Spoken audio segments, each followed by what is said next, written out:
Good morning students. आज हम लोग चैप्टर 9 का एक न्यू लेक्चर लेके आए जिसके अंदर हम लोग एक आयताकार कुंडली को एक समान चुंबकीय क्षेत्र में घूर्णन गति कराएंगे और उसके कारण जो उसमें प्रेरित विद्युत वाहक बल तथा प्रेरित धारा उत्पन्न होगी उसके मान की करेंगे बेटा गणना। ये जो कंसेप्ट मैं पढ़ा रहा हूँ यही कंसेप्ट आपके जो जनरेटर होते हैं जो शादियों में लगते हैं जिसके कारण आपको इलेक्ट्रिसिटी मिलती है, वो जनरेटर भी इसी प्रिंसिपल के ऊपर काम करता है। इस टॉपिक के बेसिस के ऊपर आपको एग्जाम्पल 12 एंड 13 सोल्व करना है और बुक के पीछे का न्यूमेरिकल प्रॉब्लम 5 आपको सोल्व करना है। और ये तीनों ही क्वेश्चन ऑलरेडी यूट्यूब चैनल पे अपलोडेड है, तो वहां जाकर आप इनको स्टडी कर सकते हैं। देखिए बेटा, बहुत आसान सा और बहुत छोटा सा डेरिवेशन है, बस पीछे के कुछ कंसेप्ट हमें याद होने चाहिए। कौन कौन से कंसेप्ट? जैसे हमने पढ़ा है कि चुंबकीय फ्लक्स फाई बराबर कितना होता है, BA cos थीटा। क्या होता है बेटा? BA cos theta. इसके अलावा 11th क्लास में हम छोटी सी बात पढ़ के आए कि दो प्रकार की गति होती है, एक तो होती है रेखीय गति और एक होती है आपके पास वृत्तीय गति। ठीक है, अब मान लीजिए कोई वस्तु है और ये v वेग से x दूरी t समय में तय करती है, तो हम क्या बोलेंगे, इसका वेग क्या होगा सर? रेखीय वेग होगा, दूरी बट्टे में समय आपके पास। परंतु अगर यही वस्तु आपके पास क्या करती हो बेटा, वृत्तीय गति करती हो, तो t समय के अंदर ये यहां पहुंचेगी, तो इस बार इसका जो विस्थापन होगा या जो दूरी होगी वो होगा कोणीय विस्थापन। और उस कोणीय विस्थापन हम किससे लिखते हैं बेटा? थीटा से। ये यहां से यहां कितने समय में पहुंच जाती है? t समय में, इसलिए इसका कोणीय वेग कितना बनेगा बेटा? ओमेगा। तो जैसे यहां रेखीय वेग बनाते हैं वैसे ही यहां पर किसकी गणना की जाती है बेटा? कोणीय वेग की। और कोणीय वेग ओमेगा क्या लिखा जाएगा? ओमेगा क्या होगा बेटा? कोणीय विस्थापन बट्टे में समय। जो काम सीधी रेखा में वेग करता है वृत्तीय गति में कौन करेगा? ओमेगा। जो काम विस्थापन यहाँ x है, यहाँ पे कोणीय विस्थापन थीटा और समय दोनों में समान रहेगा। तो एक सूत्र हमें ये याद रखना है कि ओमेगा बराबर क्या होता है बेटा? थीटा अपॉन में t। और एक और जो फेमस लॉ हम काम में लेके आ रहे हैं फैराडे का सेकंड लॉ, वो लॉ क्या है कि ईएमएफ बराबर होता है d फाई अपॉन dt कैसा? माइनस का। तो 1 2 3, अगर ये 3 नियम आपको पता है तो आप इसका डेरिवेशन कर सकते हो। आइए क्या करना है, हमें उस चीज को जानने की कोशिश करते हैं। हमें किसकी आवश्यकता पड़ने वाली है? एक समरूप चुंबकीय क्षेत्र। अब ध्यान दीजिए, यहाँ पर जो समरूप चुंबकीय क्षेत्र बनाया जाता है वो आपके पास एक परमानेंट चुंबक ली जाती है। एक तरफ लिया जाता है उसका उत्तरी ध्रुव, दूसरी तरफ लिया जाता है दक्षिणी ध्रुव, और इस उत्तरी ध्रुव और दक्षिणी ध्रुव के बीच में इस प्रकार से एक समान चुंबकीय क्षेत्र बनेगा। ये एक समान क्या बन गया बेटा? चुंबकीय क्षेत्र। ठीक है, कोई दिक्कत नहीं है सर। इस एक समान चुंबकीय क्षेत्र का मान मुझे पता होगा और वो मैंने कितना बता दिया बेटा? b। इस एक समान चुंबकीय क्षेत्र में कौन रखी होगी? एक आयताकार कुंडली रख दो। ये एक क्या रखी है बेटा? आयताकार कुंडली। ठीक है, ये आयताकार कुंडली है, ये इसके तार है और ये इस आयताकार कुंडली का अक्ष है जिसपे ये आयताकार कुंडली ऐसे घूमेगी। जैसे ये हाथ मेरा आयताकार कुंडली है और ये इसी जगह पे ऐसे गोल गोल घूमेगा आपके पास। कौन सी गति करवानी है? घूर्णन गति, जिसके कारण क्या उत्पन्न होगा? प्रेरित विद्युत वाहक बल। उस मान की क्या करनी है बेटा? गणना। मैंने ऐसा मान लिया कि ये जो कुंडली है ये ओमेगा कोणीय वेग से घूम रही है। कितने से बेटा? ओमेगा से घूम रही है। और इस कुंडली का क्षेत्रफल कितना मान दिया बेटा? a। तो जब डेरिवेशन कर रहे हैं तो कितनी चीजें आपको पता है कि एक तो ये पता है कि इस कुंडली का क्षेत्रफल a है, दूसरा ये कुंडली जो इस प्रकार अपने अक्ष पे घूम रही है इसका कोणीय वेग कितना है? ओमेगा, और तीसरा चुंबकीय क्षेत्र आपको पता है। ये कुंडली है, इसमें बहुत सारे ऐसे फेरे बने हुए इस प्रकार से, परतें बनी हुई है इस प्रकार से, बहुत सारे फेरे हैं आपके पास और इनके फेरों की संख्या कितनी मान ली बेटा? n। अब ध्यान दो, देखो एनालाइज करना, चुंबकीय क्षेत्र किधर है आपके पास?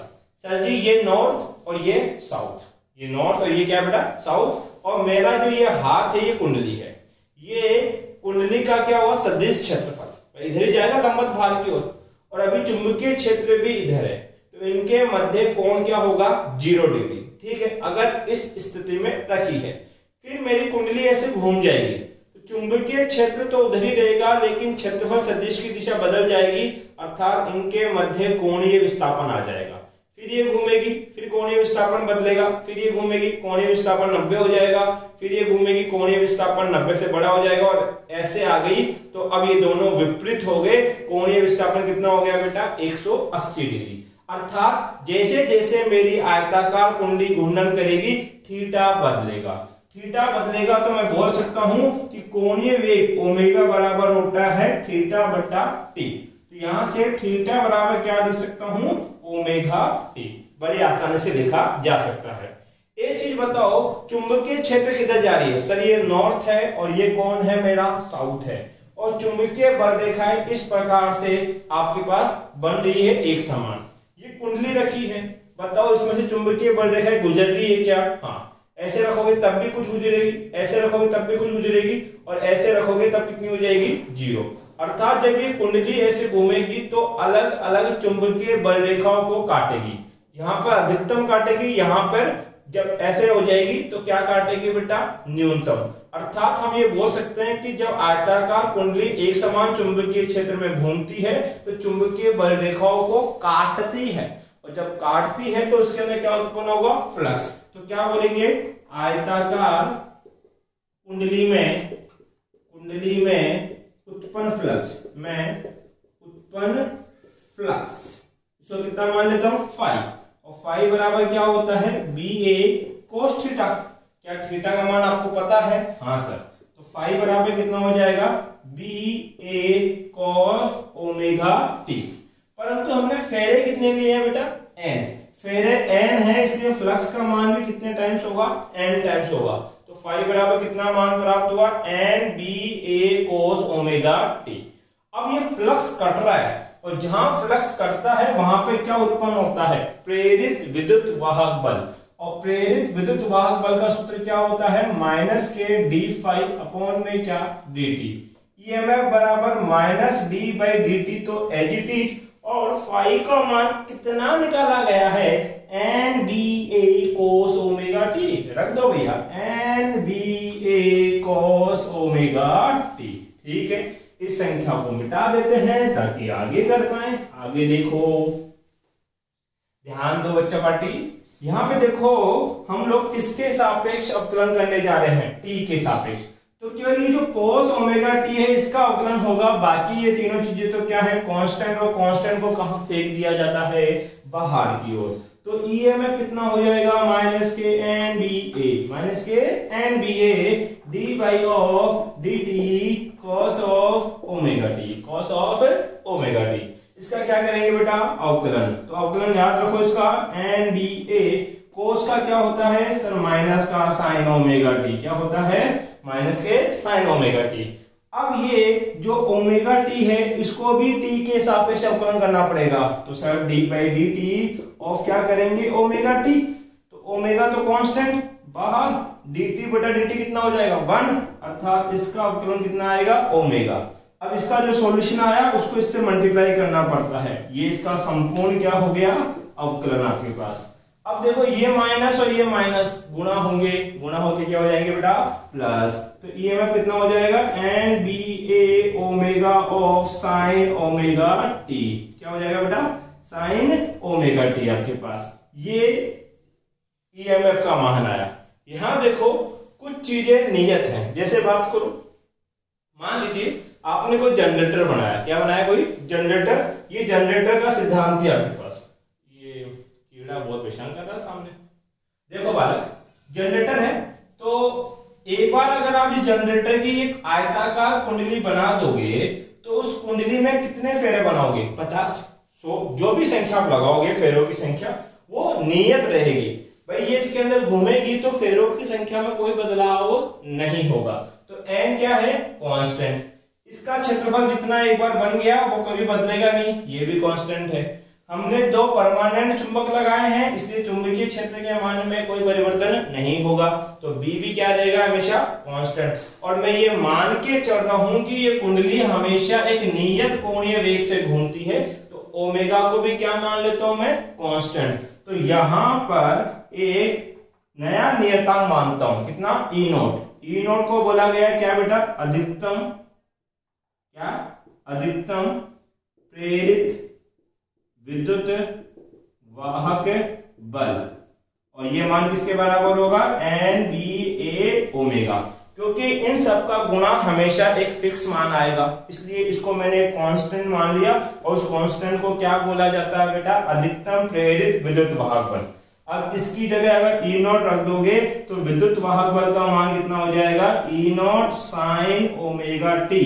ध्यान देना बेटा इस बात के ऊपर, ठीक है। अब मुझे क्या करना है, इस अधिकतम प्रेरित विद्युत वाहक बल और समय के बीच में ग्राफ बनाना है। तो ग्राफ कैसे बनेगा, सर जी यहाँ पे ले लिया क्या, समय, क्या ले लिया, समय, और यहाँ पे ले लिया प्रेरित विद्युत वाहक बल। अब देखो इनमें संबंध किसका है, साइन का, अर्थात ग्राफ कैसा आएगा, साइनोसोडल। और साइनोसोडल ग्राफ आपने 11th में पढ़ा होगा।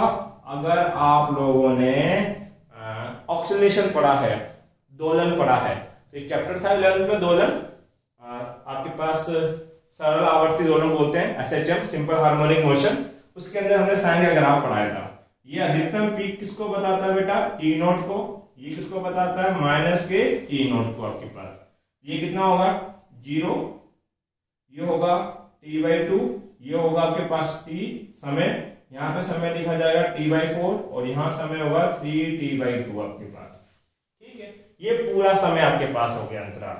और शेप ऐसा इसलिए आया क्योंकि ये किस पे डिपेंड करता है, साइन के ऊपर।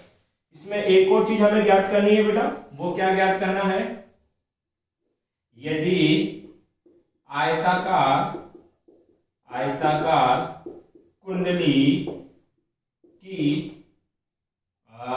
कुंडली का प्रतिरोध, क्या, प्रतिरोध R ओम हो, तो प्रेरित धारा, कौन सी धारा, प्रेरित धारा, I बराबर क्या होगा, विद्युत वाहक बल बट्टे में क्या, प्रतिरोध, ठीक है। अब प्रेरित विद्युत वाहक बल का मान कितना है, E naught sine omega T, यहां लिख देंगे E naught sine omega T upon में क्या, आर। अब देखो ये जो आयताकार कुंडली है, इसका प्रतिरोध भी क्या रहेगा, नियत। सर प्रतिरोध क्यों नियत रहेगा, सर प्रतिरोध निर्भर करता है रो एल बाई ए। एक चीज बताओ, रो तो तब बदलता है जब आप पदार्थ बदलते हो। मान लीजिए ये आयताकार कुंडली कॉपर के तार की बनी हुई है, ठीक है। तो एक बार अगर आपने इसको कॉपर के तार की बना दी, तो कितनी बार भी इसको घुमाओ, इसके पदार्थ में परिवर्तन नहीं होगा। ऐसा थोड़ी होगा कभी कि आप कॉपर के तार के बना के घुमा रहे थे और 10 दिन घुमाने के बाद ये सोने का तार बन गया, नहीं होगा भैया, कॉपर ही रहेगा। इसलिए रो के मान में कोई बदलाव नहीं होगा। मान लीजिए इसका एक फेरा बनाने में 1 मीटर तार लगता है, ठीक है। 50 फेरे बनाए तो 50 मीटर तार लगेगा, और वो तार की लंबाई हमेशा क्या रहेगी, फिक्स। और तार की जो अनुप्रस्थ काट क्षेत्रफल है वो भी नियत रहेगा, अर्थात ये तीनों राशियां नहीं बदलेगी तो प्रतिरोध भी नहीं बदलेगा। तो प्रतिरोध भी कैसी राशि प्राप्त होगी, एक नियत राशि प्राप्त होगी यहाँ पे। तो ई नॉट भी कांस्टेंट, आर भी कांस्टेंट, तो यहाँ पर एक नया कांस्टेंट मान लेते हैं आई नॉट, और वो होता है ई नॉट बट्टा आर, ठीक है। अगर इसको आई नॉट मान लिया तो बताओ प्रेरित धारा का सूत्र कितना हो जाएगा, I naught sine of omega T. ये प्रेरित धारा का क्या निकल के आया बेटा आपके पास सूत्र। ये दोनों सूत्र याद रखना, क्योंकि जो अगला चैप्टर आ रहा है प्रत्यावर्ती धारा 10वां चैप्टर, उसके अंदर सीधे इन सूत्रों को काम में लिया जाएगा कि ईएमएफ क्या होता है, E naught sine omega T, और आपके पास जो धारा होती है वो क्या होती है, आई नॉट साइन ओमेगा टी। और बाद में पता लगेगा कि ये प्रत्यावर्ती स्रोत है। कौन सा स्रोत है बेटा, प्रत्यावर्ती स्रोत। हम बाद में इसकी बहुत ज्यादा डिस्कशन करने वाले हैं कि 2 प्रकार के विद्युत स्रोत होते हैं, एक तो होता है डिस्क धारा का स्रोत, एक होता है प्रत्यावर्ती धारा का स्रोत। तो प्रत्यावर्ती धारा कुछ इस प्रकार की बनती है आपके पास, जो घरों के अंदर आती है। वीडियो पसंद आए, वीडियो को लाइक करना, चैनल को अपने फ्रेंड सर्किल में शेयर करना बेटा। Thank you. Screenshot low, copy में काम करो।